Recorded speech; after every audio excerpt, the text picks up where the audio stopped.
अस्सलाम वालेकुम। कराची मुसलसल कोल्ड वेव की लपेट में है। गुज़िश्ता रात दर्जा हरारत 6.5 रिकॉर्ड। आज रात भी शदीद सर्दी पड़ेगी। क्या आप हालात हाज़रा से आगाही हासिल करना चाहते हैं?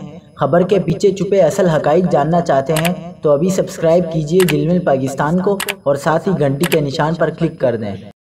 आपको बताते चलें कि कराची में बदस्तूर सर्द हवाएं चल रही हैं। कराची मुसलसल कोल्ड वेव की लपेट में है। पारा 5 से 7 डिग्री तक रहने की तवक्के है।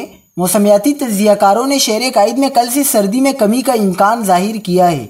मौसम की सूरत हाल बताने वालों का कहना है कि आज रात भी दर्जा हरारत सिंगल डिजिट में रह सकते हैं, जबकि कल से कराची में सर्दी की शिद्दत में कमी आने का इम्कान है। मौसमियाती तज्ज़ियाकारों के मुताबिक 18 जनवरी को एक और मगरिबी हवाओं का सिस्टम मुल्क पर असरअंदाज होगा। इस दौरान मुल्क भर में सर्दी की शिद्दत में कुछ कमी आएगी। उन्होंने मजीद कहा कि 23 या 24 जनवरी से शदीद सर्दी की लहर मुल्क को अपनी लपेट में ले सकती है। इस दौरान कराची में एक बार फिर सर्दी में इजाफा हो जाएगा।